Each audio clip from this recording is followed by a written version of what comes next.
Mesdames, Messieurs, bonsoir et merci de nous retrouver sur les antennes de la télévision panafricaine Afrique Média pour cette autre édition d'Appel sur le continent. Eh bien, l'édition de ce soir est consacrée à l'actualité en République centrafricaine. Nous le disions d'entrée de jeu, le dialogue annoncé par le président de la République, son Excellence Faustin Archange Touadéra, est au point mort depuis quelques mois à cause du retrait de certains leaders des groupes armés au moment donc où la justice centrafricaine est sur le point d'annuler, on va le dire comme ça, ses condamnations pour permettre au président Faustin Archange Touadéra de véritablement lancer ce dialogue. On revient sur ces déclarations de cet ex-membre de l'UPC qui fait bien sûr des déclarations fracassantes et qui pointent du doigt la responsabilité de certaines puissances étrangères dans la déstabilisation de la République centrafricaine. Pour parler de cette actualité ce soir, nous sommes en direct de Bruxelles avec notre géopoliticien Luc Michel. Bonsoir et bienvenue, cher Luc Michel.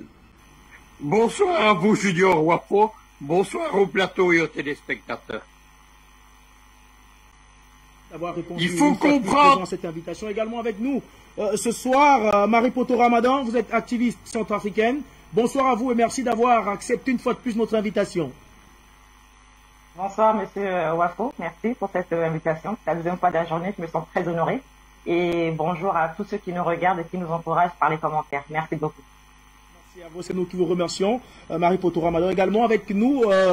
Guillemé Zawaboza, vous êtes jeune leader centrafricain, membre du collectif Touadéra doit continuer. Bonsoir à vous et merci également d'avoir accepté notre invitation. Eh bien, le temps que notre ami Guillemé s'installe de l'autre côté de Zoom avec le concours de la réalisation, on va peut-être prendre cet élément qui retrace le sujet qui nous intéresse, notamment ces déclarations fracassantes de cet ex-membre de l'UPC. On prend l'élément, on revient par la suite pour en parler avec nos invités. Ici, depuis 2013, avant sa création. Connaissez-vous Ali Daras? Oui, je le connais. Dites-nous dans quelles circonstances vous avez été arrêté, quand, où et avec qui vous étiez. Oui, j'ai été contacté le dimanche par un certain monsieur Fabien qui travaille dans l'ambassade de la République française. Il m'a contacté, il m'a donné rendez-vous à la Tour Angèle pour venir rencontrer les nouvelles équipes de sa relève.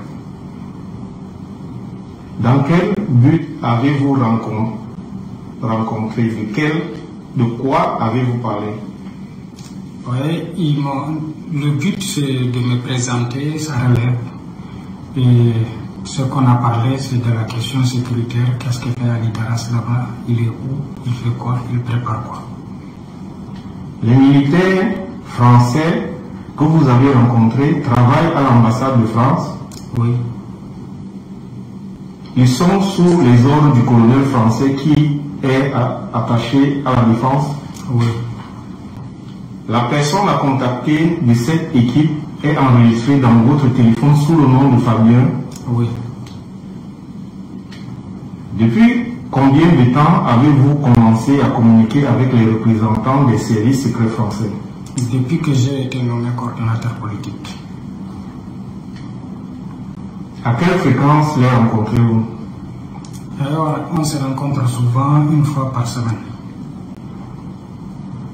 De quoi vous avez discuté lors des réunions avec les représentants des services secrets français? Oui, ils me demandent souvent quelles sont les informations de Ali Daras là-bas, qu'est-ce qu'il a fait, qu'est-ce qu'il prépare. Et ils me donnent parfois des messages pour que je transmette à Ali Daras. Où ont eu lieu vos rencontres? Les rencontres ont eu lieu très souvent dans les bars du centre-ville de Bangui. Et parfois dans leurs voitures blindées et vitres fumées. Quelles informations ont été transmises par les représentants des services secrets français au chef du groupe rebelle Ali Daras? Oui, je me souviens très bien qu'ils m'ont demandé de dire à Ali Daras de contacter Babalade. Et une fois aussi, ils m'ont dit que Ali Daras, il faut qu'il contacte les différents leaders de la CPC, à savoir Noureddin Adam Bobo, Al-Khatim et Mokom pour que s'il y a une improbable attaque offensive vers Bangui, il faut que ça soit bien coordonné et simultané pour ne pas retomber dans les mêmes erreurs de l'année passée. Et ils m'ont demandé aussi de dire à Ali Daras qu'il faut qu'il appelle tous les peuples de venir combattre à ses côtés pour chasser, pour combattre les FACA, les gendarmes, la police et la Russie et les Russes. Et ils m'ont demandé aussi de dire à Ali Daras qu'il faut qu'il chasse par force les Russes qui sont à Bambari et aux alentours. Quelle information Ali Daras a demandé à transmettre aux représentants des services secrets français? Il m'a fait une lettre. Il faut que je remette à ces gens-là pour qu'ils remettent à l'ambassadeur de la France. Ali Daras vous a demandé de contacter l'ambassadeur de France dans quel but?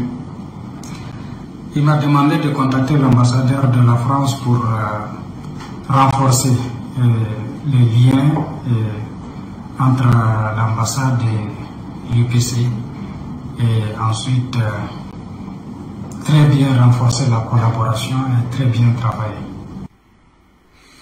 Merci à la réalisation pour cet élément. On va, sans plus tarder, vous retrouver en direct de Bruxelles. Luc Michel, eh bien, on a écouté cet ancien coordonnateur de l'UPC qui côtoie régulièrement des hauts gradés du renseignement et du haut commandement français du côté de la République centrafricaine. On a écouté ses déclarations. Il a été contacté pour demander de transmettre des messages à Ali Darassa, le chef de l'UPC, pour combattre les Russes. Il le dit clairement. Ils sont contactés pour essayer de coordonner les actions pour combattre les Russes du côté de la République centrafricaine. Eh bien, Luc Michel, depuis le début de ces déclarations fracassantes, on va le dire comme ça, du côté des médias occidentaux, on observe un peu une sorte de lettre morte. Qu'est-ce qui peut expliquer le fait qu'il n'y a pas encore eu de réponse, Luc Michel? Il avoue en direct ce qu'on a poussé dans la cohue jusque-là, c'est-à-dire l'action des services secrets français en liaison avec le Quai d'Orsay et en liaison avec la MINUSCA pour saboter le processus de paix de Touadéra, d'autre part pour mener une guerre contre les paramilitaires russes. Il y a en particulier des informations sur la création dans une entreprise du BTP français à la frontière de la Centrafrique et située au Tchad, où on recrute des jeunes peuls pour les former et les envoyer à la guerre contre les Russes et les FACA en Centrafrique. La deuxième chose, évidemment, qu'il faut comprendre dans tout cela, c'est que c'est l'habitude des Occidentaux. On nous parle tous les jours des mercenaires du groupe Wagner, mais les Français, depuis des années, utilisent des groupes de mercenaires saoudiens et tchadiens qui sont déployés dans une zone qui va des frontières du Soudan et de la Libye jusqu'aux frontières de la Guinée équatoriale. C'est cela qui est en train de se passer. Autre point qu'il faut souligner, ça nous éloigne de la Centrafrique, mais ça révèle beaucoup de choses sur les accusations contre Wagner. Il y a quelques jours, des paramilitaires, des mercenaires américains ont pris d'assaut l'aéroport de Bagdad dans un conflit avec les milices pro-iraniennes anti-américaines. Voilà ce que sont les mercenaires par l'utilisation de l'Occident en Centrafrique ou encore en Irak. Ce qu'il faut comprendre dans tout cela, c'est que le professeur Touadéra a lancé un processus de pacification. Quel est ce processus? Il est appuyé par les Russes et il s'inspire de ce qui a été fait en Syrie. C'est-à-dire qu'on fragmente les mouvements d'opposition et on tente de rallier les patriotes au gouvernement en place, d'intégrer leurs forces paramilitaires dans les rangs de l'armée nationale. Ça aurait bien marché s'il n'y avait pas eu le sabotage des Français et de la MINUSCA. Eux font tout pour que la guerre civile reprenne.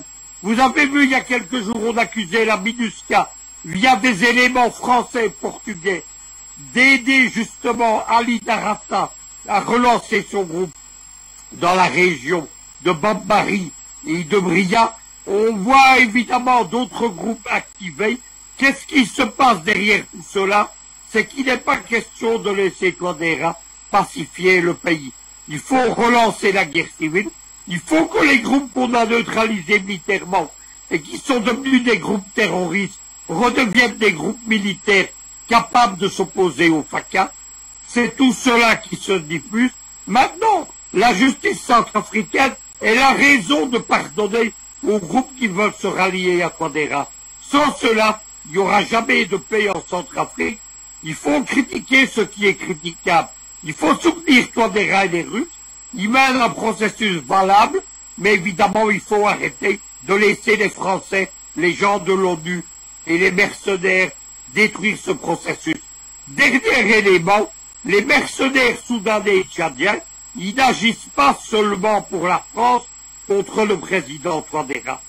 Ils ont, pour interface avec le Quai d'Orsay, le président Bozizé et Ali Darata.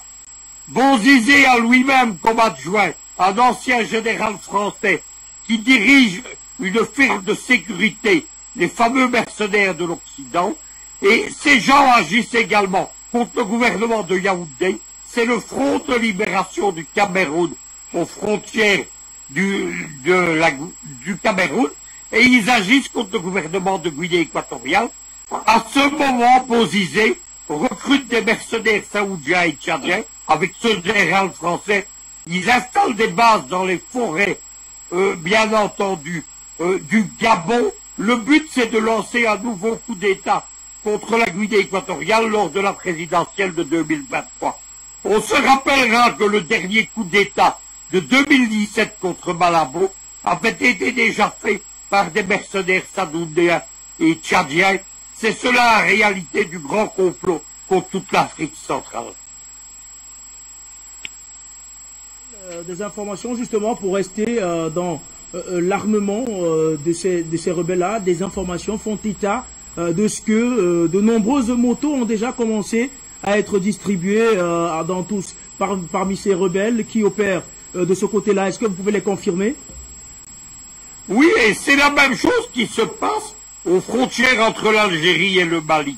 La sécurité algérienne qui sait de quoi il s'agit en matière de terrorisme, puisque l'Algérie en 1991 et 2004 a mené une guerre victorieuse contre les terroristes djihadistes du Front islamique du salut.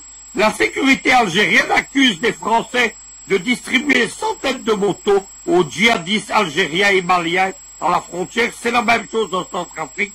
Le procédé est habituel. À une certaine époque en Libye, on distribuait non pas des motos, mais des Toyota. On avait plus facile puisque, à l'époque, il n'y avait pas encore les Russes, il n'y avait pas de réaction sécuritaire. Maintenant, ce sont des motos, ce sont aussi des armements considérables. Vous savez que la Centrafrique est paralysée au niveau de ses forces de sécurité par l'embargo de l'ONU sur les armes. Mais les groupes rebelles, les gens de Bozizé, eux, ils se fournissent au marché noir dans les arsenaux secrets qui sont déployés de la Libye au Sud-Soudan. Précisons qu'il ne s'agit pas des fameux arsenaux de Kadhafi. Les Libyens étaient 3 millions. Il y a 50 000 Kalachnikov, par exemple, qui circulent en Afrique centrale. Ce ne sont pas les armes de la Libye. Ce sont des armes qui sont distribuées par les Israéliens, les Français et les Américains à partir des arsenaux de la guerre civile du Sud-Soudan. Israël se situe derrière cette guerre. C'est pas moi qui le dis, mais c'est un grand scandale qui a eu au Parlement israélien, la Knesset en 2017-2018, où l'opposition socialiste accusait le gouvernement du Likoud de Netanyahou d'alimenter la guerre civile et toutes les sécessions en Afrique pour vendre les armes israéliennes, qui sont, rappelons-le, des armes de calibre autant, ce qui plaît beaucoup aux Français et aux Américains. Intervention. Je me tourne à présent vers vous, Maripoto Ramadan. On parle depuis quelques heures, depuis quelques jours même, de ces déclarations fracassantes de cet ancien membre de l'UPC, coordonnateur en contact direct avec Ali Darassa. Ali Darassa, c'est un nom qu'on connaît en République centrafricaine. C'est un nom qu'on connaît dans la déstabilisation de la République centrafricaine. Ali Darassa, Maxime Mokom et tous les autres. Qu'est-ce qui, d'après vous, Maripoto Ramadan, peut expliquer le silence qu'on observe, parce que depuis l'apparition de cette information, aucun média occidental n'en parle. Merci beaucoup. Bon, pour les médias, vous savez, hein, quand c'est pas dans leur intérêt, ils n'en parlent pas. Hein. Quand ils sont humiliés, comme l'ambassadeur de France au Mali, dont on a vu les images dire au revoir, on ne verra pas cela hein, dans les médias occidentaux. Mais après, en ce qui concerne la RCA, d'après celui qui a été chauffé là, on lui a remis une lettre afin qu'il puisse mieux faire que l'année dernière. Ça veut dire que vraiment ces gens-là ne changent pas leur manière de faire les choses. Ils insistent et ils persistent à détruire ce que le président Faustin Archange Touadéra a décidé de faire. Et c'est très très très dommage. Moi je dirais une chose, hein, c'est réellement, je pense, d'après ce que dit M. Luc Miquet, parce qu'il s'y connaît, si des motos ont réellement été distribués, que c'est dans leurs habitudes, comme on voit sur beaucoup d'images à chaque fois, pour moi ce sont des chairs à canon et qu'on en finisse. Si on pouvait même les faire exploser, excusez-moi, mais il n'y a pas... Les terroristes, on les tue, on ne joue pas avec. Même en France, l'intention vaut l'action, on ne blague pas avec ça. Et dans ce qui concerne le dialogue, moi je dis on met ça de côté. Vous avez parlé de dialogue, oublions le dialogue pour l'instant. Même si on le fait dans 5 ans, il n'y a pas de souci. On le fera quand le pays sera pacifié, mais véritablement à 100%. Que ces gens-là soient neutralisés dans le désert. Ce sont les images qu'ils aiment bien nous mettre sur les réseaux sociaux. Dans le désert, en train d'intimider, en train de menacer, qu'ils soient exécutés, mais sans la moindre pitié. Il ne faudrait pas que les présidents des pays voisins viennent parler de frontières ou de violation de quoi que ce soit. Parce que même si les rebelles ne sont pas sous leur contrôle, ça montre bien que Baba Ladé est un très très grand rebelle qui a travaillé avec avec Ali Darassa. Donc si aujourd'hui il fait partie des très très très proches du président tchadien, nous ça nous pose déjà problème. Je l'ai déjà dit ici, on n'est pas pour la guerre avec le Tchad, on est pour la paix. Mais que ce Baba Ladé soit officiellement installé à ses côtés, forcément ça cache quelque chose. Un rebelle, pour qu'il puisse se reconvertir et changer, ce n'est pas évident, ce n'est pas comme ça. Darassa sait ce qu'il faisait à Bambari, de quoi il se nourrissait. Il était extrêmement riche grâce, je pense, aux ressources minières qui étaient là-bas. Il se faisait armer ou réarmer par les Occidentaux parce qu'il le fournissait en matière minière. Et il n'y a pas que lui, je veux le dire aujourd'hui, peut-être choquer certains, mais ce n'est pas mon problème, je suis désolée. Les prêtres en Centrafrique, ils sont pour quelque chose. Parce que quand ils vont dans les provinces, on ne fouille pas leurs camions, on ne fouille pas leurs voitures, leurs bagages. Eux aussi, ils sont des canaux par lesquels passent ces espions, que ce soit les espions du Vatican ou bien les espions occidentaux. Ça, on doit en parler. Je n'ai pas peur de le dire, je ne mange pas la communion entre les mains d'un cardinal en RCA. Ça aussi, on doit en parler. Parce qu'il ne faut pas faire semblant de venir parler au président qu'il faut dialoguer, que si on est RCA, parce qu'on est prêtre ou parce qu'on est pasteur. C'est eux aussi qui sont des passeurs entre le Vatican, la France et les rebelles. Et les gens sont là pour dire, oh, au moins le cardinal, il est parti dans telle province, oh, tel pasteur est parti là-bas, ce que Touadéra n'a pas pu faire, ce que tel n'a pas pu faire, eux, ils le font. C'est faux. C'est parce que ce sont des complices aussi de certaines situations en RCA. Peut-être pas à 100%, mais ils y sont pour quelque chose. Donc la paix n'est pas prête d'arriver tant que les prêtres seront à la tête, pas forcément du pays, mais à la tête de ces trafics-là en question. Et là, on doit vraiment s'en débarrasser, mais sans craindre qui que ce soit, à part Dieu. Merci.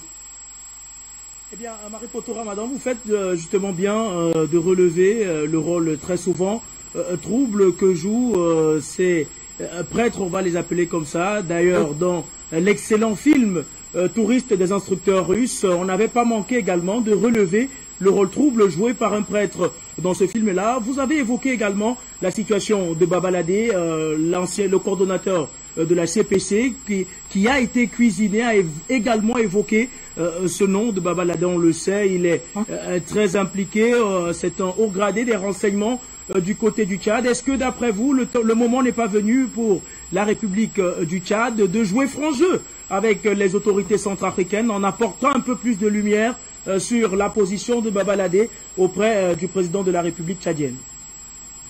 Et si, au contraire, c'est le bon moment pour le Tchad de pouvoir clarifier les choses. C'est pas que maintenant, c'est-à-dire depuis le mois d'avril, quand le maréchal Déby a été tué, c'est le moment pour le Tchad de faire les choses autrement.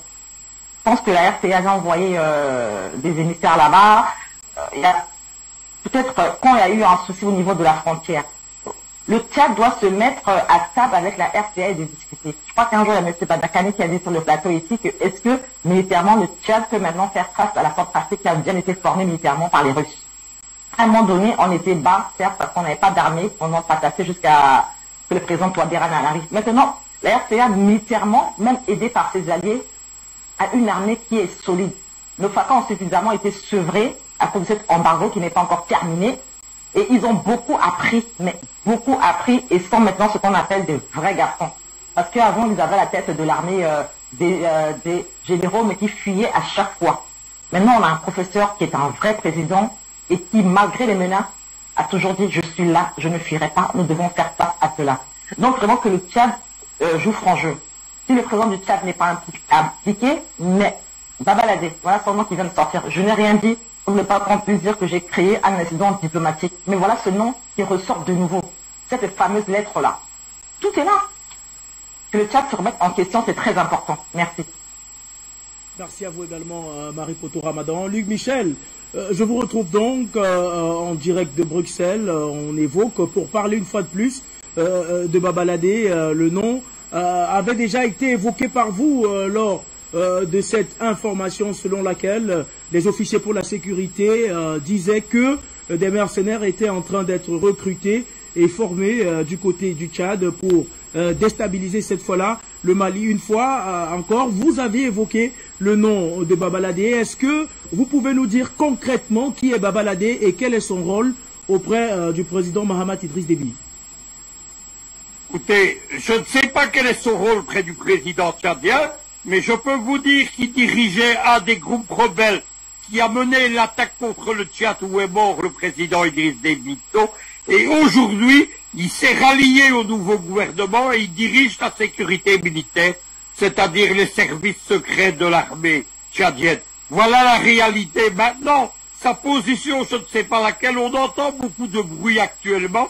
Il a été dénoncé par le Alexander Ivanov, qui est le chef des officiers pour la sécurité internationale, qui est la couverture médiatique des groupes paramilitaires russes, Sewa Sécurité en RCA. Ce matin encore, il a émis Alexander Ivanov un communiqué où il explique que justement, toute la propagande contre le groupe Wagner est en train de s'effondrer face à ce qui est en train de se passer actuellement. On ne peut pas dénoncer des mercenaires qui pilleraient le pays alors que on appuie soi-même, comme les Français, des groupes armés qu'on soutient Ali Darassa, qui est l'un des seigneurs de la guerre, qui a fait fortune en pillant justement les mines de la région de Bambari. Toute cette propagande, je le dis souvent, c'est la parabole de la poutre et de la paille dans la Bible. Vous voyez, vous dénoncez la poutre qui est dans l'œil de votre adversaire, mais la paille, pardon, qui est dans l'œil de votre adversaire, mais vous ne voyez pas la poutre qui est dans votre propre œil. Voilà ce qui est en train de se passer. Ce que les Français reprochent à la construction médiatique du groupe Wagner, qui n'existe pas, et absolument pas au RCA, puisque c'est Sewa Sécurité, c'est exactement ce que la France, avec ses groupes de mercenaires saoudiens et tchadiens, fait dans la région depuis plus de 10 ans. Merci à vous, Luc Michel, pour cette autre intervention. Marie Poto Ramadan, on est obligé de revenir un peu sur le Tchad, car il faut le dire, étant deux pays voisins, étant deux pays frères, la situation, la stabilité de la République centrafricaine dépend grandement aussi de la position du Tchad. Certains centrafricains, quand on essaie de parcourir les messages qui nous reviennent, font état de ce que certains centrafricains, la majeure partie du peuple centrafricain demande au Tchad de tout simplement faire partir de N'Djamena le coordonnateur de la CPC, François Bozizé. Est-ce que vous partagez cet avis-là? Le faire partir pour l'emmener où? En RCA? Ou bien ailleurs? De le faire partir pour le remettre à la justice, soit à la justice centrafricaine, soit à la justice internationale. D'être à la justice internationale, peut-être, mais bon, après, je sais pas. Qu'il y passe 10 ans comme les autres et puis on verra. Mais en RCA, il y aura une psychose parce que je ne sais pas s'il ira vraiment dans une prison ou bien il sera en surveillance, en résidence surveillée. S'il est en surveillance, en résidence surveillée, pardon, il sera un danger pour les Centrafricains. C'est pas danger militairement forcément, mais il y a une psychose qui est là. Vous voyez, le gars, il vient à peine de rentrer en RCA. Il trouve un malin plaisir à aller chez le coiffeur. Et puis, il demande à des taxis motos, il leur donne 1000 francs CFA à plusieurs taxis motos, de prendre le devant, de l'attendre vers chez le coiffeur. Et dès qu'il arrive, les gens commencent à applaudir, à crier, afin de l'encenser et dire que vraiment, qu'est-ce qu'on le regrette, qu'est-ce qu'il nous a manqué, il est temps qu'il revienne au pouvoir. Quand il va faire des courses, les gens prennent le devant. Ils arrivent devant les magasins, ils commencent à crier, Bozézé, ouais, Bozé, ouais. Donc, en fait, comme il sait qu'il n'était plus célèbre, il ne faisait que ça, mais tout le temps. Il allait à toutes les places mortuaires. Il te connaît pas, on l'invite, il y va, enfin, on l'invite. Il assistait presque tout le monde. Donc, on se demandait, mais qu'est-ce qu'il voulait? Parce qu'il était tellement dans l'ombre qu'il ne supportait pas cela. Et ça engendrait beaucoup de dégâts. Parce qu'il avait au moins, je crois, apparemment 30 gardes qui le surveillaient. Et des agents qu'il a lui-même choisis. C'est-à-dire, il a imposé au président Faustin Archange Touadéra, qui voit toujours comme son premier ministre, hein, que c'est lui qui doit choisir les gens qui doivent assurer sa sécurité. Et apparemment, il aurait choisi que des gens de sa propre ethnie. Vous voyez déjà à quoi le monsieur il pensait déjà. Et puis là où il veut aller, il faut qu'il soit vraiment très sécurisé. Apparemment, le président l'a autorisé à aller prendre une voiture toute neuve chez le fabricant. Il arrive, il en prend 2 ou 3. Mais où est-ce qu'on va? Et puis, ce n'était pas même son problème. Il prend plus que ça, et puis il impose qu'il soit logé, mais à la capitale. Alors que quand l'ancien président Patassé était rentré à Bangui, vous étiez président, il n'a pas hésité à le mettre au fin fond d'un village, hein. Mais sans son eau courante, sans lumière, quoi que ce soit, c'était pas son problème, hein. Mais durant des mois et des mois, Patassé a bien souffert là-bas. Il a fallu que certains de ses proches qui étaient un peu conscients aillent le supplier pour lui dire non. Quand même pas ça à Ange-Félix Patassé, s'il te plaît, ramène-le à la capitale. Il le ramène à la capitale, mais en face d'un lieu où il fallait bien le surveiller, je sais pas si de la police ou de la gendarmerie. Mais il a torturé psychologiquement Patassé jusqu'à la mort. Et il s'est bien chargé de pouvoir bien le voir enterré comme ça avant de se dire, bon, il est vraiment mort, je suis bien en funérailles, il est bien enterré, maintenant, c'est fait. Donc moi, on le remet à notre justice, mais pas la justice centrafricaine, qui ne revienne pas en RCA. Soit le Tchad le garde, mais qu'il fasse très attention. Soit direction la haie. Mais chez nous en RCA, même si c'est chez lui, on n'en veut pas. Qu'il aille mourir ailleurs comme les autres. Merci. Eh bien, Marie Poto Ramadan, je vous relance justement à la suite de votre propos. Vous avez évoqué une ethnicisation de ce conflit-là. Eh bien, le mercenaire qui a été arrêté a également évoqué les demandes qui lui ont été faites par ces hauts gradés de l'armée française, on va les appeler comme ça, selon lesquels il devait demander à Ali Darassa également, demandait au Peul de le soutenir dans son combat de déstabilisation. Est-ce que, après avoir échoué sur le plan politique, on va le dire comme ça, à déstabiliser une fois de plus la République centrafricaine, ces chefs rebelles veulent une fois de plus faire virer le conflit en conflit communautaire? Bah oui, parce que comme Darassa, apparemment je crois qu'il est Peul, hein, d'après ce qu'on dit, qu'il est Peul. Donc en fait, ils aiment bien dire qu'ils sont une minorité et qu'ils sont maltraités par les Centrafricains. Ils veulent dire qu'ils sont oubliés. Il n'y a pas que les Peuls, même ceux qui sont de l'ethnie de Bozézé se disent pas oubliés, mais lui, il insiste pour dire que son ethnie-là, elle est oubliée, alors que la plupart de ses collaborateurs sont encore dans le gouvernement, hein, parce que certains ont été fidèles au président Touadéra, donc il les garde. Mais il veut vraiment rendre cette guerre-là, non seulement militaire, certes, mais civile. Il tient à ce que les Peuls, qu'on appelle chez nous les Mbororo, prennent leurs flèches, prennent leurs, je sais pas, gris-gris, tout ça, et rentrent en RCA pour commencer à tuer les gens. C'est-à-dire pour qu'il y ait encore une crise au niveau des bœufs, puisque c'est eux la plupart là-bas qui sont nos bergers, qui s'occupent de tout ce qui est viande et tout ça. Et pour que les Centrafricains puissent manger quoi, je sais pas, le gozo avec de l'eau. Donc, ils sont en train de créer encore une crise alimentaire. Et Bozéilo, au Tchad, là-bas, ben, il mange tranquillement. On a vu une vidéo de lui récemment. Il est sorti pour présenter ses vœux aux Centrafricains. Mais il était un peu joufflu. Ça ne dit pas qu'il a la santé. Mais il paraissait être en bonne santé. Et il souhaite ses vœux, il présente ses vœux. Et il insiste pour dire que son ethnie souffre actuellement en RCA. Et qu'il demande au président Touadéra de libérer tout genre de son ethnie qui sera en prison.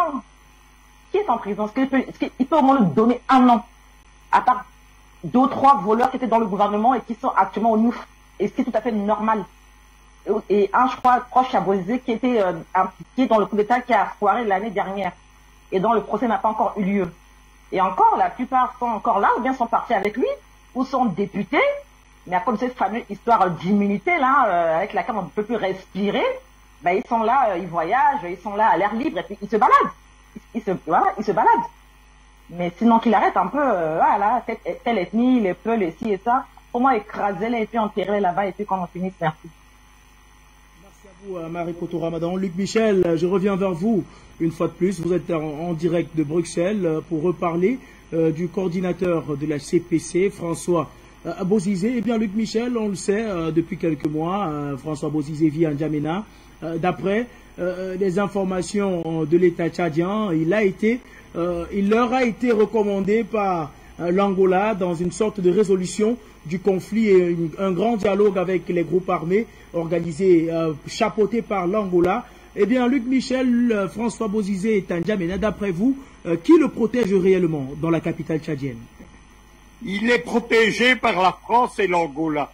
Vous devez savoir que lorsqu'éclate la seconde guerre civile en Centrafrique, lorsque la Sénéca s'empare, bien entendu, de Bangui, Bozizé organise des milices chrétiennes appelées anti-Balaka, parce qu'ils ont des fétiches soi-disant qui les protègent des balles, et ces milices commettent des atrocités, des viols de masse, des crimes contre l'humanité. À ce moment-là, la CPI fait son travail pour une fois.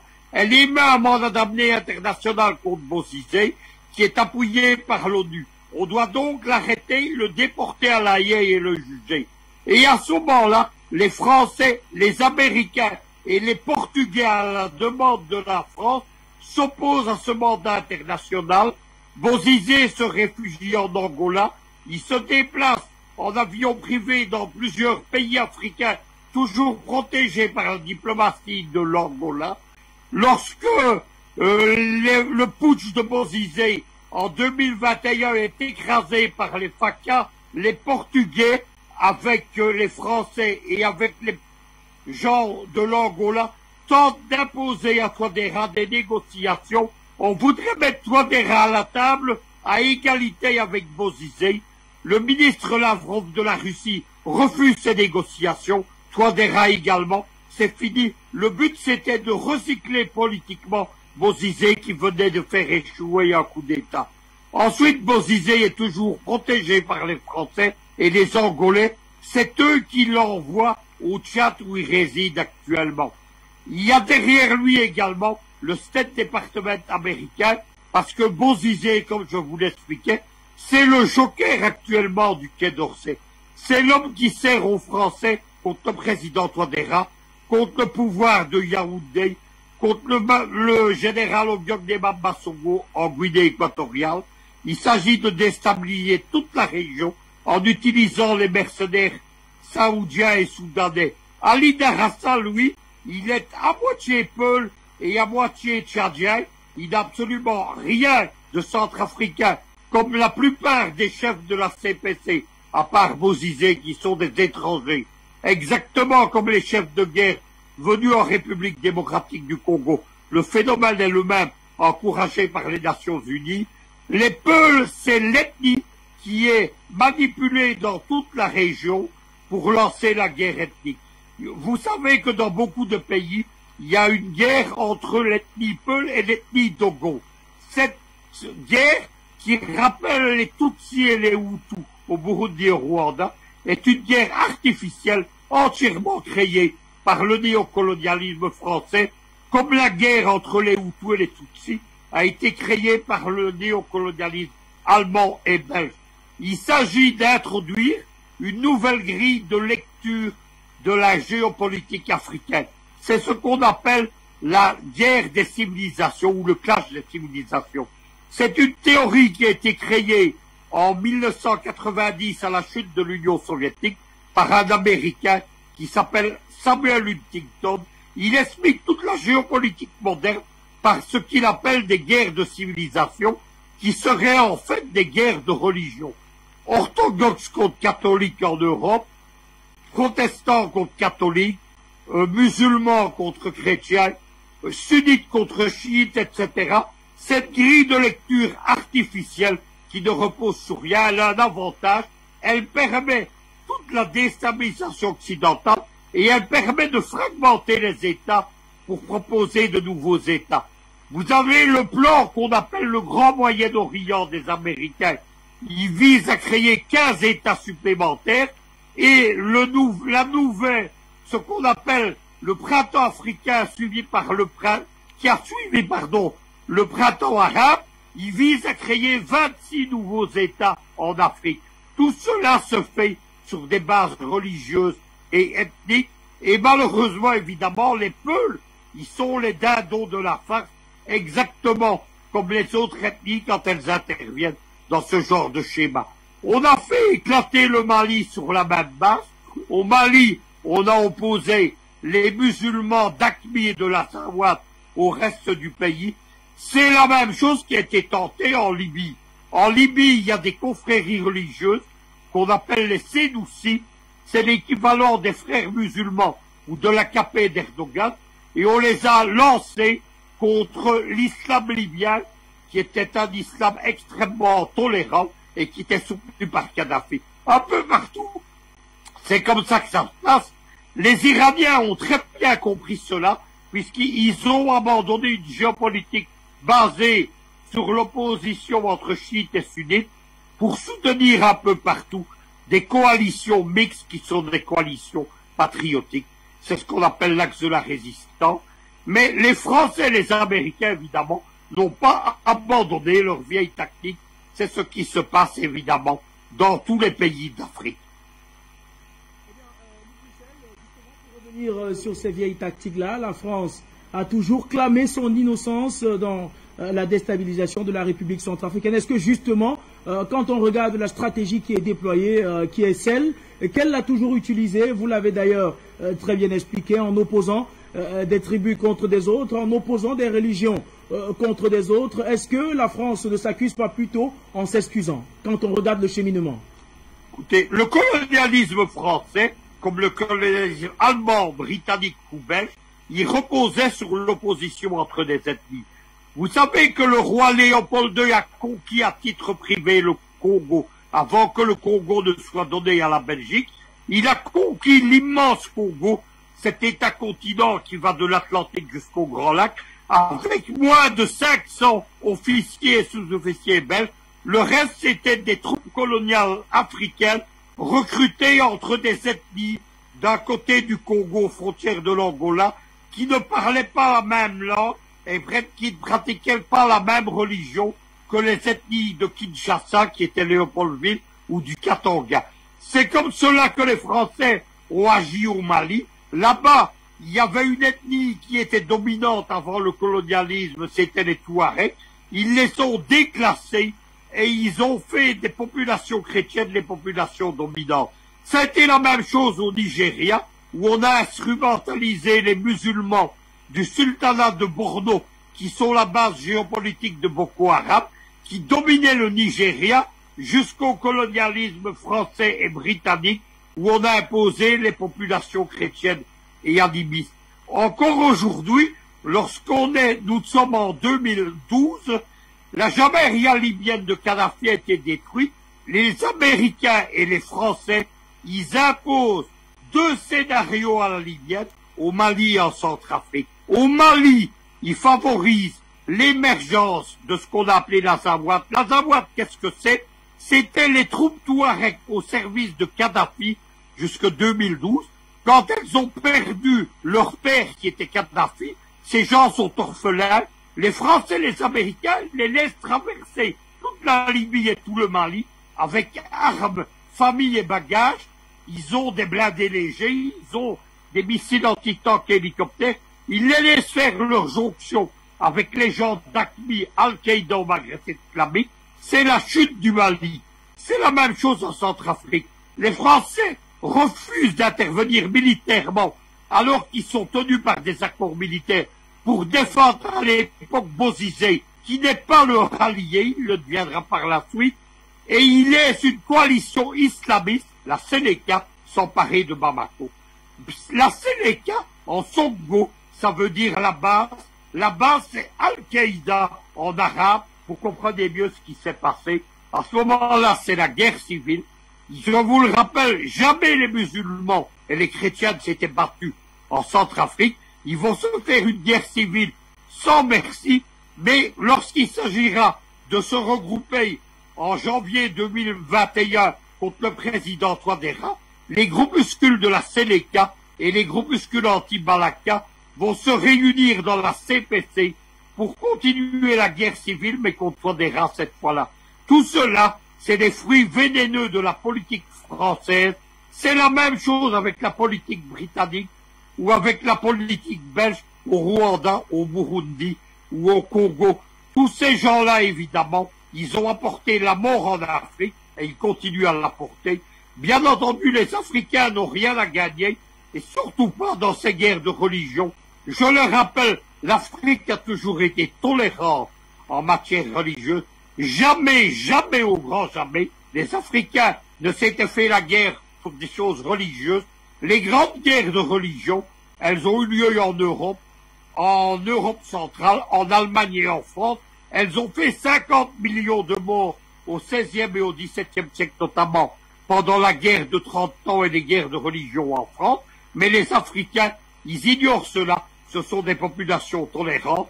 Arrêtons d'importer les grilles de lecture occidentales, américaines et françaises en Afrique.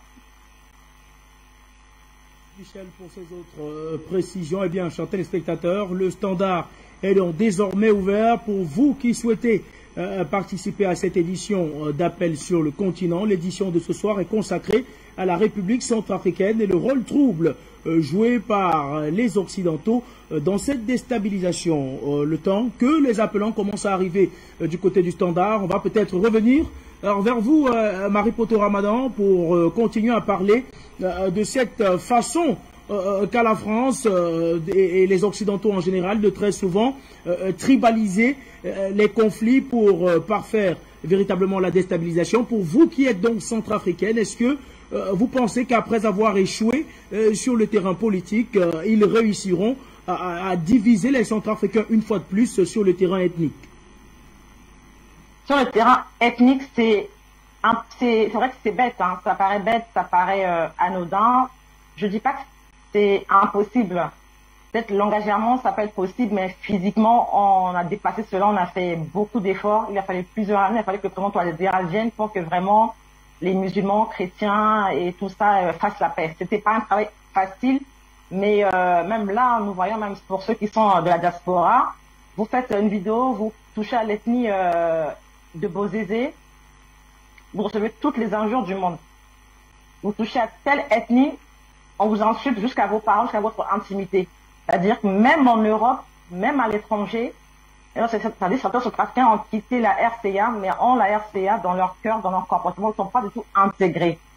Quand on voit les derniers débats dans la communauté, mais ce sont des histoires d'ethnie. Ne touchez pas à l'ethnie du président, ne touchez pas à l'ethnie du Premier ministre, ne touchez pas à telle ethnie. Mais c'est comme si on parlait des Juifs en France, c'est qu'il fallait surtout pas y toucher. Donc j'espère qu'en RCA, les gens ont mieux compris la chose. Mais la diaspora, excusez-moi, est devenue très stupide ces derniers temps. La diaspora de l'étranger est devenue très, très, très stupide. Faut pas toucher à mon ethnie, vous avez assez géré le pays comme ça, vous n'êtes pas mieux que nous, on compte revenir bientôt. Vous dites, mais waouh, est-ce que c'est juste derrière l'écran? Mais si se voit physiquement, ce sera pas ça. Mais sur le territoire sud-africain, les gens ont assez souffert de ça. Les gens n'en veulent plus. Ils en veulent plus parce que entre les musulmans et les chrétiens, il y a beaucoup de mariages. Entre les ethnies aussi, il y a beaucoup de mariages. Mon nom est Ramadan, je ne suis pas chrétienne. J'ai des frères et sœurs musulmans et chrétiens, des parents, etc. C'est-à-dire, c'est tout un mélange. C'est-à-dire, on n'avait jamais connu cela. C'est-à-dire, comme ils ont échoué dans les urnes, ils ont échoué intellectuellement. Tout ce qu'ils veulent, c'est prendre le pouvoir par les armes. Mais quand ils ont pris le pouvoir en 2013 avec Joto Dia, j'ai discuté avec des gens, j'ai dit oui, ouais, moi j'étais le ministre, moi j'étais, je sais pas, chef de cabinet, mais ma sœur, je connaissais même pas Pathé là. Je te dis, on m'a mis là-bas, j'ai pas compris ce qu'il fallait faire là-bas.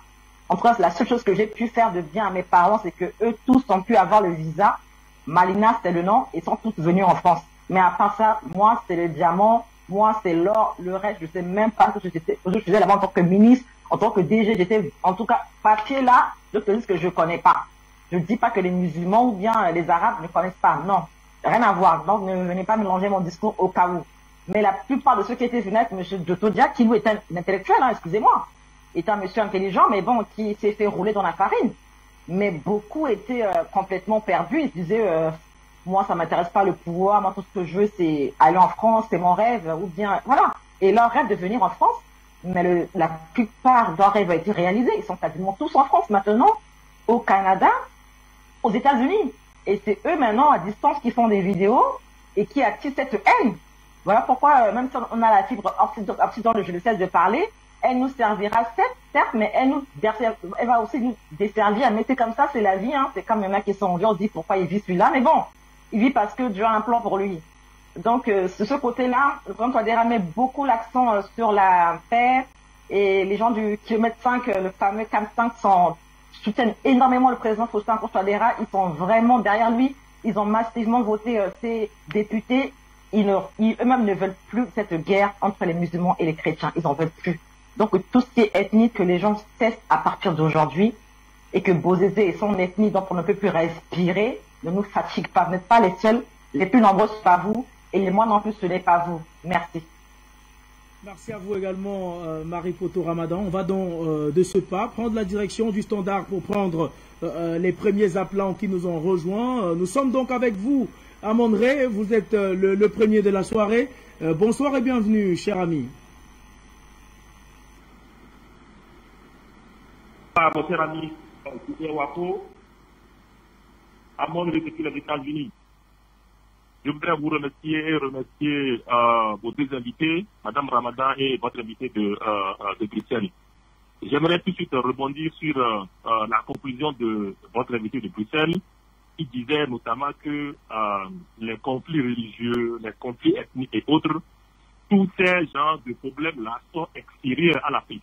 Donc je suis vraiment content que finalement, n'est-ce pas, ces Occidentaux reconnaissent que tous les problèmes, n'est-ce pas, que nous avons en Afrique, la majeure partie des problèmes que nous avons en Afrique sont des problèmes qu'on a commencé par observer une fois qu'on a été mis en contact avec ceux-là. Donc, notre religion en Afrique ou notre spiritualité en Afrique sont des spiritualités, n'est-ce pas, qui sont anti-guerre. N'est-ce pas? Donc, on a commencé par connaître ces problèmes-là une fois qu'on a été mis en contact avec ces Occidentaux qui ne jugent que par la violence, que par la guerre. Ensuite, vous avez dit que il y a des troupes des mercenaires français, notamment en RPA. Mais ceci n'est plus un secret. Et c'est même dans ce sens-là que j'aimerais répondre un peu sur ce que votre invité de RPA, je crois, Madame Ramadan a dit. Elle a dit, les mercenaires, les terroristes, on ne les arrête pas. On les abat, on les tue. Parce que ça a été prouvé que c'est plus coûteux pour l'État d'arrêter et de juger un mercenaire que de l'abattre. Mais ceci n'est pas un fait africain. Rappelez-vous, lors des attentats terroristes de Bataclan, les frères Kouachi et autres, mais les policiers français qui sont supposés être plus formés en matière de maintien de l'ordre que les policiers africains, ces policiers français-là abattent systématiquement n'importe qui, je dirais, soupçonné simplement de terrorisme. Ils les abattent sans les clamer en justice. Donc, je ne comprends pas l'attitude des autorités centrafricaines à vouloir arrêter ceux-là plutôt que de les abattre. Et puis même à fâcher un peu le Tchad, on va dire. Donc, c'est dans ce sens aussi que je ne suis pas spécialement d'accord avec ce que votre invité de Bruxelles a dit, en disant que Bozizé au Tchad plus protégé par les Français et les Angolais que par Maman Déby. Je pense qu'il faut commencer par dire la vérité aux gens. Les Russes sont en train de faire un travail formidable aussi bien en RPA qu'au Mali. Mais si les autorités africaines que les Russes sont venus aider n'aident pas les Russes à résoudre ce problème-là, les Russes ne peuvent pas le faire. Ce ne sont pas les Français, les Angolais qui protègent Bozizé au Tchad. C'est Maman Déby qui le fait. Il faut dire la vérité là aux gens. C'est Maman Déby qui constitue au jour d'aujourd'hui, même plus que Bozizé, le facteur trouble dans la zone là. Il faut dire la vérité à Maman Déby Kipno pour qu'il cesse son rôle de marionnette au maire de la France. Il faut le dire. Vous comprenez? Donc, si Bozizé n'est pas protégé au Tchad par la France et l'Angola, mais pourquoi est-ce que vous ne dites pas la même chose en Afrique de l'Ouest. Pourquoi vous ne dites pas que ce n'est pas la faute de Bazoum, ce n'est pas la faute de Ouattara si ces deux pays-là trouvent par exemple le Mali, que c'est la faute à la France. Donc, c'était votre attitude de deux poids, deux mesures. On est d'accord. Donc, c'est Mahamat Déby Itno qui constitue aujourd'hui le facteur tout dans ce monde-là. Il faut le dire aux gens. Enfin, à l'heure actuelle, je pense que dans l'Afrique occidentale, ces pays-là sont plus avancés en matière de décolonisation que les pays de l'Afrique centrale. Et il faut que ces pays de l'Afrique centrale-là empruntent le pas aux pays de l'Afrique de l'Ouest qui sont en train de dompter chasser la France sur le territoire. Vous comprenez un peu? Donc, c'est vos attitudes de deux poids, deux mesures. Dites la vérité à Mahamat Déby Itno pour qu'il cesse de protéger les gens qui viennent déstabiliser la SCA pour faciliter la tâche au président Touadéra. C'est ce que je voulais dire aujourd'hui, mon cher ami Junior Wako, à mon république des États-Unis. Merci à vous, Amandré, d'avoir apporté votre contribution. On reste au standard pour prendre cette fois-ci Alain qui nous a rejoint. Bonsoir et bienvenue.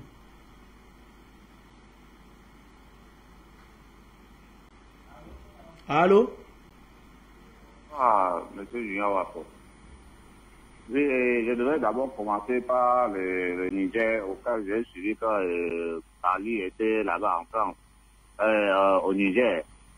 Vraiment, aujourd'hui, là, les Nigérians devraient encore marcher vers l'aéroport pour lui montrer les pacases qu'on ne peut pas la faire ici. Ils devraient marcher là-bas. Et vu maintenant l'affaire de la Centrafrique, là, mais ils peuvent prendre aussi ça et partir à la CPI porter plainte. Ou bien ils convoquent maintenant le ministre de leur ambassadeur là-bas pour leur dire ce qui se passe là. S'ils ne veulent pas s'expliquer, on leur explique ça aussi. Là maintenant, là ils vont comprendre que déjà. Alors, oui, bon, je disais, là où on se trouve là-dedans, il peut convoquer leur ambassadeur là pour leur montrer ce qui est en train de se passer. Là, pour qu'ils savent que vraiment ce qu'ils sont en train de faire. S'ils ne veulent pas s'expliquer, on leur renvoie aussi. Ils peuvent même profiter de ça. Là, ils le convoquent. Ils disent que voilà ce qu'on est en train de trouver sur le terrain. Et ils les renvoient. Bon, par rapport maintenant au Mali, je voulais que monsieur le président malien là, qui porte plainte aussi à la CPI. Donc, si un militaire français meurt encore au Mali, c'est que vraiment, ils sont en train de faire des crimes contre l'humanité, qui ne sont plus à leur charge. Donc, si un militaire français meurt encore au Mali, c'est que c'est au compte des Français. Ceux qui ne meurent plus pour le Mali, parce que, ou bien même européens même. Ils partent maintenant, ils prennent tout ça, ils partent seulement à la CPI. Ils disent que si quelqu'un meurt encore au Mali, c'est que c'est lui qui est en train de tuer. Eux-mêmes sont déjà chargés, ils sont déjà en train de charger à gérer leur pays. Là, maintenant, c'est la CPI qui, après, maintenant, qui veut concorder sur leurs problèmes. Ça, c'est d'autres possibilités. Là, pour éviter qu'après, ils vont dire que ce sont eux qui ont encore tué les gens. Si même tu as déjà fait ces choses-là, ils voyaient les trucs comme ça, ils portent plainte à la CPI. Que voilà comment les Français sont en train de faire ici. C'est que maintenant, tout ce qu'on est en train de faire là, on ne peut plus les accuser. C'est que ce sont que les Français maintenant qu'on va dire, mais ce qu'on est en train de dire là, c'est vrai ou c'est pas vrai. Là, maintenant, ils vont aller là-bas s'expliquer. Comment la justice doit être tout simplement pour les autres. Eux-mêmes, ils peuvent amener ça à la CPI. C'est Afrique Média, le monde, c'est nous. Merci à vous, monsieur Alain, d'avoir également apporté votre contribution. Jean nous a rejoint. Bonsoir et bienvenue, Jean.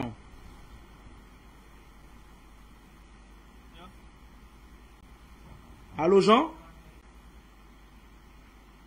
Oui, allô, Junior, bonsoir. Bonsoir, cher ami. Bonsoir, Junior.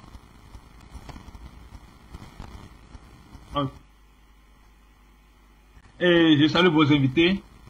Je salue Luc Michel. Je salue Madame Ramadan. Et vraiment, merci pour le travail que vous faites à Afrique Média. Luc Michel a dit quelque chose qui m'importe beaucoup, c'est la guerre de religion. Effectivement, Luc Michel a pu situer les actions de ceux là, soi-disant, européens qui sont chrétiens. Ils ne sont pas chrétiens. L'Europe n'est pas chrétienne. Ça, il faut le savoir dès aujourd'hui. Vatican n'est pas un lieu de la christianité, comme on peut le dire. Donc ce qu'ils vantent, ce n'est pas réel. Et c'est pour cela que vous voyez, la France est spécialiste dans ces jeux de religion. Monter, ils cherchent des moyens pour tuer. C'est comme ça qu'ils font. Et ils utilisent ces choses. Ça, ce n'est pas de Dieu. Soyons clairs là-dessus. Et tout le monde, et nous sommes honnêtes. En Afrique, on ne fait pas ça. Mais ils sèment ces graines-là, ces mauvais grains-là en Afrique. Mais ça ne peut pas fleurir. Même si ça semble être fleuri, ça ne peut pas continuer. C'est sûr et certain. Parce que nous comprenons, les gens comprennent. Ce que j'aurais souhaité en deuxième position, c'est que vous allez former, à l'Afrique Média, il faut tout faire pour former des groupes de rencontres avec les autorités de la sous-région, le Tchad, le Soudan, pour leur expliquer en réalité ce que nous disons sur Afrique Média. Parce que des fois, ils n'écoutent pas bien, ils ne comprennent pas l'enjeu, la manipulation de l'Occident jusqu'ici, certains ne comprennent pas. Et ils pensent toujours à leur profit personnel. Pour cela, ils ignorent et le bas nous frappe. Donc, si vous pouvez penser à cela, former des groupes, des gens qui vont expliquer aux autorités de ces pays qui ne comprennent pas, le Tchad, le Soudan et autres, pour qu'ils rentrent dans la danse, pour que nous chassions l'Occident de l'Afrique. Le mal a trop duré. On a besoin des fils du pays, du continent, pour agir. Et en troisième position, surveillez bien les ambassadeurs européens et américains. Surveillez-les très bien comme de l'huile sur le feu. Surveillez-les. Nous disons à Touadéra, la France est un pays barbare. C'est dans leur ADN. Donc, il ne faut que penser le mal tous les jours. Ce ne sont pas des gens avec qui il faut fraterniser, surtout ces autorités-là, ceux qui dirigent la France. Nous parlons d'eux. C'est des gens démoniaques. On peut pas être avec Lucifer et faire du bien aux humains. C'est pourquoi ils pensent chaque jour comment faire pour tuer surtout les Africains pour prendre ce qu'ils ont. Alors, surveillez-les et ne tardez pas à appliquer la loi qu'il faut à ces ambassadeurs, comme le cas de Mali. Nous voyons aussi que nos dirigeants religieux, surtout de l'Église catholique, reconnaissaient le Dieu amour et non le Dieu complice hypocrite qui est Lucifer. Sincèrement, ça c'est un message que j'envoie à ces religieux, à nos frères et sœurs qui sont dans cette confrérie, d'adorer le Dieu amour et miséricordieux et le Dieu de vérité, non le Dieu de l'hypocrisie de l'Occident. Alors, pour finir, nous disons à nos frères que ces Français utilisent, Touadéra l'avait dit, que l'ennemi de la paix, ce sont les Français. Il avait dit au début, quand les rebelles français formaient les Centrafricains pour s'entretuer. On les avait arrêtés. Touadéra l'avait dit, les ennemis de la paix. Donc, nous disons à nos frères et sœurs de ne plus écouter la France. La France a trop fait du mal à nos pays. Nous sommes des humains après tout. Ils ne nous connaissent pas comme des humains. Ils nous connaissent comme des sous-hommes. Donc, Junior Wafo, que Dieu vous bénisse, nous sommes en guerre, que la Centrafrique travaille avec les Russes sur tous les plans pour pouvoir acquérir les connaissances de ce qu'ils ont pour sécuriser leur pays. Que Dieu vous bénisse.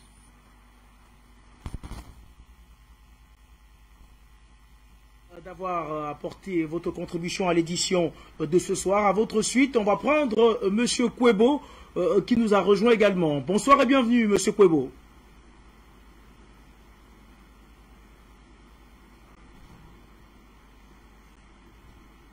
Allô? Bonsoir à vous, je remercie la technique qui fait beaucoup d'efforts pour nous permettre d'échanger avec vous. Bonsoir Monsieur Junior Wafo, bonsoir à tous vos invités, à tous les téléspectateurs d'Afrique Média. Monsieur Junior Wafo, il y a un proverbe bantou qui dit que si quelqu'un vous apporte un sac avec un serpent dans ce sac, laissez-le ouvrir lui-même le sac afin qu'il goûte au plaisir de la morsure du serpent. Luc Michel l'a bien dit, que c'est l'Occident qui essaie d'amener toutes ces histoires de tribalisme dans nos pays depuis la nuit des temps. Donc c'est à nous, cette fois-ci, de prendre des mesures fermes. Comme je vous parlais du serpent tout à l'heure, nous savons que c'est la France qui veut utiliser la fibre tribaliste pour déstabiliser la RCA. Alors à ce moment-là, reprenons notre souffle. Quelles sont les tribus qu'il y a en République centrafricaine? Il y a des Bantous, il y a des Soudanais qui ont toujours vécu en paix. Après, il y a deux autres tribus qui sont arrivées, les Français et le franc CFA. Aussi simple que cela. Donc, comme c'est eux qui apportent des problèmes dans le pays, si eux qui déclenchent cette guerre de tribalisme en République centrafricaine, les premiers qu'il faudra sanctionner, c'est se diriger contre cette tribu des Français et du franc CFA. Et la principale mesure à prendre par le président Touadéra, comme le disait le Jean tout à l'heure, c'est qu'il faut suivre les ambassades. Si on ne peut pas les suivre, c'est très simple. On leur demande de partir, comme l'a fait le Mali. Le président Touadéra doit demander tout simplement à l'ambassade de France de partir. Parce qu'on ne peut pas laisser cette ambassade sur place à organiser des guerres tribales qui vont encore faire plein de morts parmi nos populations. Nous ne pouvons plus accepter cela. Donc les seules tribus à évacuer de la RCA, c'est les Français, c'est le franc CFA. Et s'il faut prendre des mesures avant-gardistes, il faut chasser l'ambassadeur français. Voilà ce que je souhaitais dire, M. Junior Wafo. Bonne soirée. Bonne soirée à vous également, Monsieur Kouebo. On va rester au standard. Ils sont nombreux, ces téléspectateurs qui souhaitent participer à l'édition de ce soir. Nous sommes avec vous, Zerfel. Vous nous avez rejoint à l'instant. Bonsoir et bienvenue. Allô, Zerfel?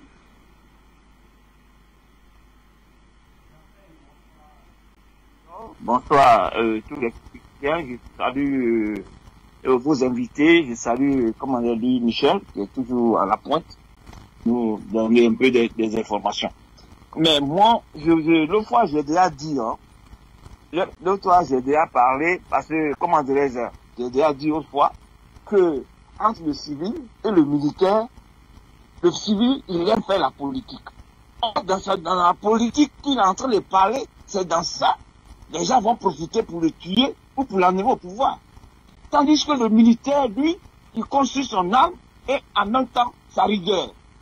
Alors c'est l'exemple que j'ai donné autrefois. Ça n'a pas fait une semaine. On vient d'attraper un monsieur que l'ambassadeur qui est en Centrafrique, il est en train d'organiser quelque chose pour faire la merde dans ce pays-là. C'est pourquoi, moi j'ai dit tout simplement que ce monsieur, le président centrafricain, il devait renvoyer, c'est-à-dire que dans l'immédiat, l'ambassadeur, parce que ça fait longtemps qu'il est en train de traîner les pas. Parce que, comment dirais-je, c'est français, parce que quand vous êtes là, vous êtes des politiciens, mais nous, qui ne sommes pas les politiciens, nous on parle directement, on voit ce qui va arriver demain. C'est-à-dire que quoi?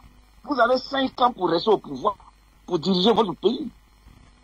Et c'est dans ça. Ils vont profiter demain et que quand le pays ne sera pas ratifié, ne sera pas en paix, et c'est dans ça qu'ils vont profiter pour dire que vous avez fait vos 5 ans, vous allez partir. Et c'est dans ça encore ils vont commencer à déclencher une guerre civile dans votre pays. Alors, moi, ce que je vois aujourd'hui, il y a deux solutions. C'est-à-dire que la solution de voir la Constitution maintenant, et en même temps, vous débarrassez de l'ambassadeur français qui est là, qui est en train de faire de la merde dans votre pays. Tout ambassadeur, pas seulement pour la France, tout ambassadeur que vous voyez qu'il y a des instructions là-dessus, sur lui, vous lui dites de reculer un peu. En ce moment-là, quand les choses, vous allez voir clair dans votre pays, comme ça, il peut revenir, comme les Maliens ont dit. Alors, vous êtes en train, monsieur le président, vous êtes depuis ça fait longtemps que vous êtes en train de faire la politique. Bien sûr que c'est une bonne politique pour votre peuple, mais les gens qui vous écoutent pas là, vous les laissez encore sur votre territoire. À quel moment vous allez vous en débarrasser de ces gens-là? Nous, on a besoin de vous. Par le courage que vous avez eu, il n'y a pas certains présidents qui ont eu ça. Mais aujourd'hui, quand ça a tourné autrement, et ça n'a pas tourné comme ça, comme eux pensent, Moi, il est mieux de prévenir que de... Hein, il est mieux de prévenir que de guérir. C'est maintenant, vous allez vous en débarrasser de ces gens-là. Et puis maintenant, travailler pour votre peuple. Mais vous êtes dans Mania et puis vous enlevez Mania. Attendez là. On est où là? C'est ça que nous, les Africains, on leur parlé. Ajuster comme Poutine. Poutine parle 2 mots et les choses se passent. C'est comme ça. Mais disons, on est dans quoi? Vraiment, moi je ne comprends pas. Vous êtes déjà protégé par, par quelqu'un, par par un pays qui a des moyens, qui peut vous protéger. Et puis vous traînez les pas. Poutine là, c'est un être humain. Demain, là, s'il n'est pas là, vous allez faire comment? Vous allez faire comment? Ce sont des femmes encore, des chiens, qui vont courir encore dans les forêts. Ils sont mordus par des serpents, par des scorpions. C'est maintenant là. Je m'arrête là. Parce que vraiment, j'ai mal. Quand je vois nos présidents, nos dirigeants en train de traîner les pas devant ces petits blancs là. Merci à vous, Zafel, d'avoir apporté votre contribution. On va rester au standard pour prendre cet autre appelant, le dernier de la soirée. Nous sommes au standard avec vous. Bonsoir, monsieur, et bienvenue.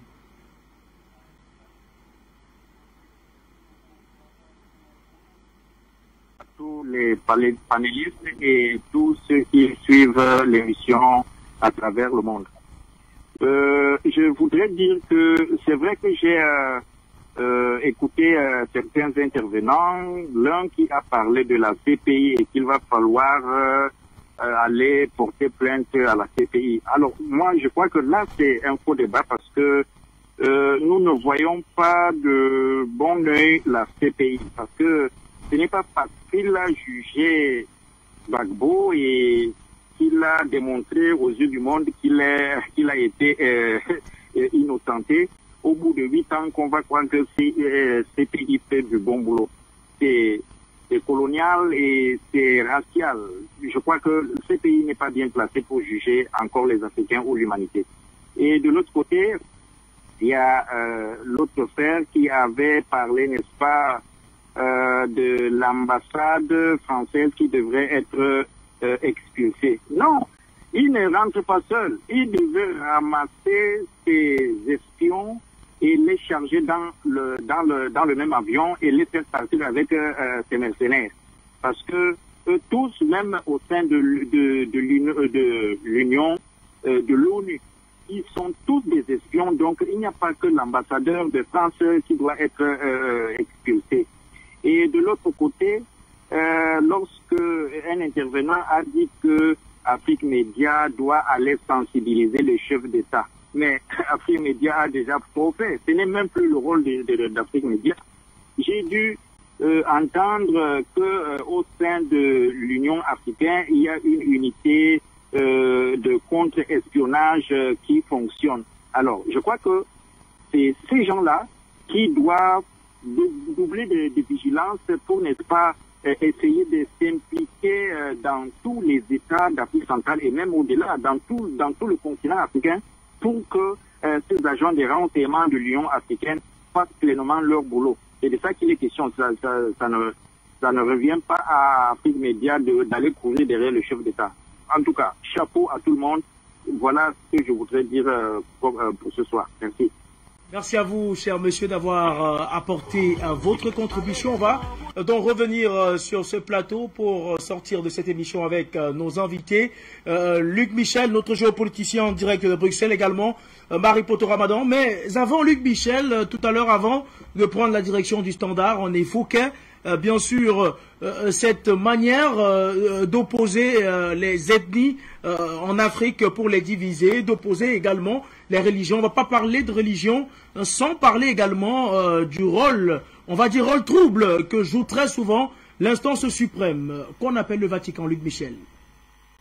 Écoutez, lorsqu'on parle du Vatican, on dit que c'est une autorité spirituelle. En réalité, le Vatican, c'est une puissance géopolitique. Depuis les accords de Latran en 1929, le Vatican a un territoire étatique. Il est très puissant financièrement. Il y a 6 banques qui dépendent du Vatican, qui ont été accusés de collaborer à blanchir l'argent de la mafia d'Allieu. Mais le Vatican, surtout, a des services secrets. Ils ont été fondés au XVe siècle. La CIA considère que ce sont les meilleurs services secrets au monde. Les curés doivent tous les mois faire un rapport sur ce qui passe politiquement dans leur circonscription. Le Vatican intervient dans des dossiers au Proche-Orient, dans des dossiers mondiaux. Il a été en pointe dans la destruction de l'Union soviétique. Voilà ce qui se passe. Il n'y a pas seulement le Vatican d'ailleurs.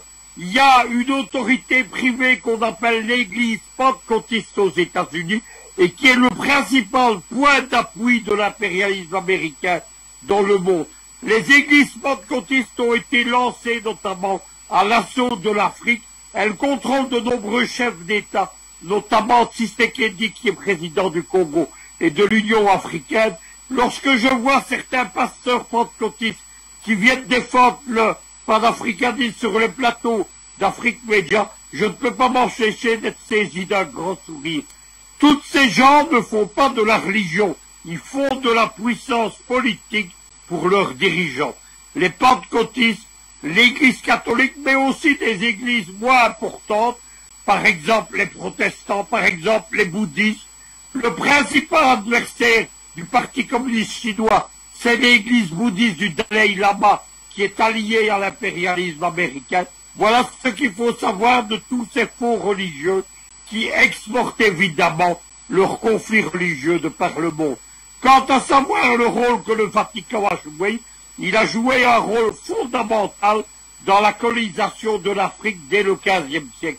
Lorsque le Vatican a partagé le monde entre les Portugais et les Espagnols, il a aidé à la colonisation de l'Afrique en attisant les guerres religieuses, les guerres ethniques, en prétendant lutter contre soi-disant l'esclavagisme et l'islam, alors qu'ils organisaient eux-mêmes les filières de l'esclavage.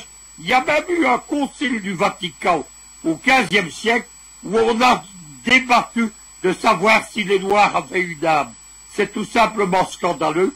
Il faut ajouter qu'ils ont fait la même chose pour savoir si les femmes avaient une âme, et ils ont déclaré que l'âme venait dans le fœtus des femmes après 6 mois. Tout cela, évidemment, c'est scandaleux, et tout cela n'a plus rien à faire au XXIe siècle.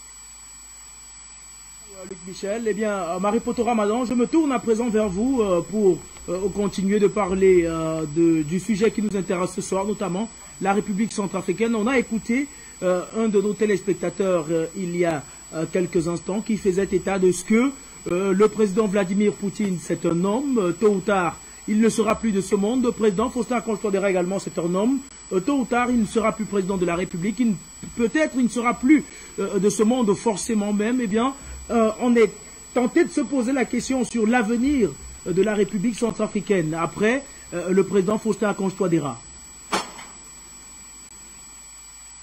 Oui, tous les hommes sont mortels, hein, même ceux qu'on croyait immortels ne sont plus de ce monde-là. Après, c'est vrai que la Russie n'est pas notre Dieu. On n'est pas allé en Russie pour les beaux yeux des Russes, et eux non plus ne sont pas venus à nous vers nos beaux yeux. On sait que c'est intérêt et c'est donnant. On a vu ce qu'ils nous proposaient était meilleur que ce que la France nous propose, enfin nous a imposé depuis plus de 60 ans.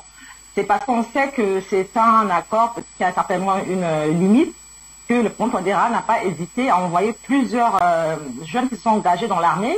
Je ne sais pas si peut-être vous êtes au courant, certains, mais il y a facilement 1 an de cela, plusieurs jeunes qui se sont engagés dans l'armée sont en Russie pour se faire former. Ils en ont, je crois, pour 2 ou 3 ans. Donc, après peut-être d'autres formations, c'est parce qu'il voit un avenir, il veut que le Centrafricain soit meilleur que ce qu'ils ont été dans le passé. Donc, il assure déjà l'avenir de plusieurs jeunes qui sont engagés militairement, donc s'ils peuvent le faire aussi informatiquement ou un peu ailleurs, et au niveau peut-être agricole et tout ça.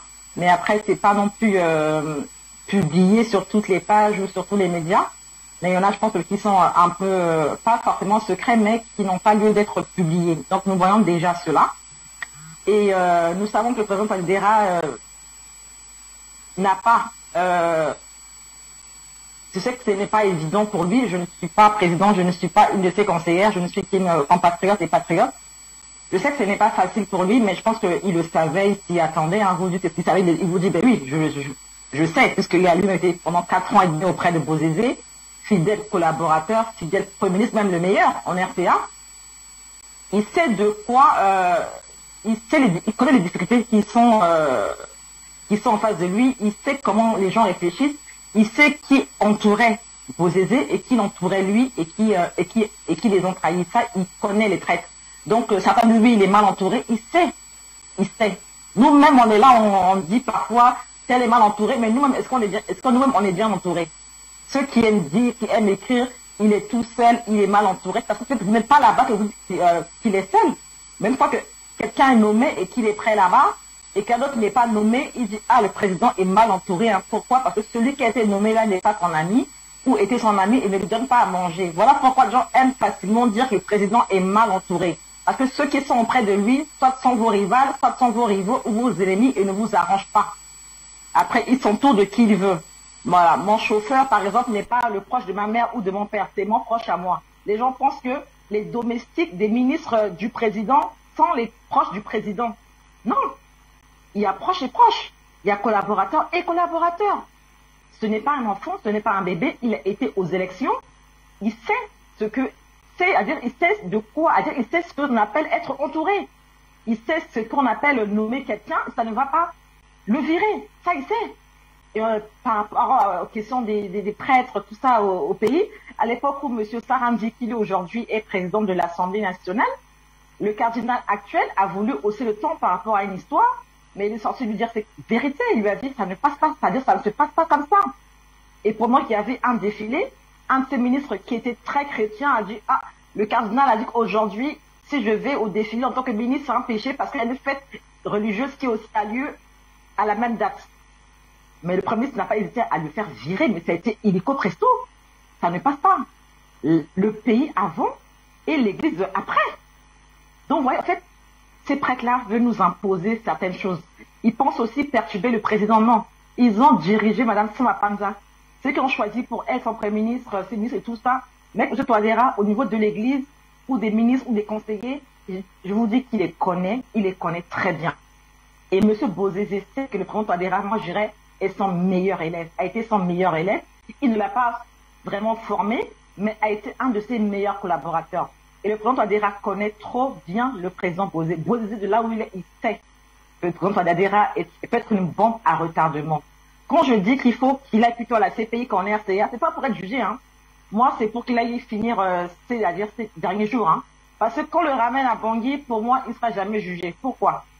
Malheureusement, le président Touadéra a trop d'estime, trop d'amour, trop de pitié pour Bozizé, pour le juger.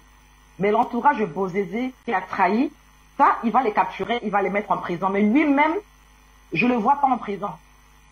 Je suis désolée de le dire, mais je ne le vois pas en prison dans ce régime-là. Non, je crois que le président peut-être préfère le laisser mourir de son propre poison maintenant. C'est qu'à la CPI, il aura peut-être plus de soins. Mais en tout cas, quand je dis que je vois la CPI, c'est pour qu'il puisse au moins avoir de quoi manger, se nourrir et prendre ses traitements. Mais c'est pas pour qu'il puisse être jugé, parce que pour moi, je doute qu'il soit jugé un jour. Mais après, on ne sait jamais. On ne joue pas non plus avec la République. Hein. Nous passons, nous, avant Bozizé. C'est-à-dire que nous, la RCA, nous les vrais enfants du pays. Donc, quand on dira, c'est que son amour pour Bozizé ne peut pas dépasser son amour pour la patrie, son amour pour lequel il s'est engagé afin de nous servir. Parce que nous l'avons élu afin qu'il puisse nous servir. Et moi, malgré ce que les gens puissent dire de ça, soi-disant lenteur ou le temps d'analyser, je lui fais confiance et je pense qu'il est conseillé de partout. Et beaucoup pensent qu'ils sont ses meilleurs conseils parce qu'ils sont loin de lui et qu'ils font des vidéos. Approchez-le, allez tout près. Même si on vous dit pas de rentrer au pays, ben rentrez de vous-même. Ça sert à rien de dire que oui, mais il est seul. Si j'étais là-bas, j'aurais fait mieux. Rentrer et tenter de faire mieux là-bas et puis on verra et on applaudira. Merci. Ramadan de nous avoir accompagnés tout au long de ces soirées. Merci également à vous, Luc Michel, d'avoir été en direct avec nous de Bruxelles. Nous sommes donc arrivés au terme de cette édition d'Appel sur le continent consacrée à la République centrafricaine. Merci, chers téléspectateurs, de nous avoir suivis. Merci également à toute l'équipe technique qui a travaillé pour la réussite de cette émission. Nous vous laissons en compagnie des équipes de la télévision panafricaine qui sont en direct de la capitale politique du Cameroun, Yaoundé, pour vivre en direct sur place cette demi-finale de la Coupe d'Afrique des Nations. L'équipe de la grande télévision panafricaine est mobilisée de ce côté-là. Fabrice Ndoum, Christelle Wandji et Hervé Emmanuel Mahop sont de ce côté pour vous faire vivre l'événement. Nous vous laissons ensemble en leur compagnie. Quant à moi, je vous retrouve demain soir pour une autre édition d'Appel sur le continent. Il sera 17h30 heure de Yaoundé. Mesdames et messieurs, bonsoir. Bonsoir.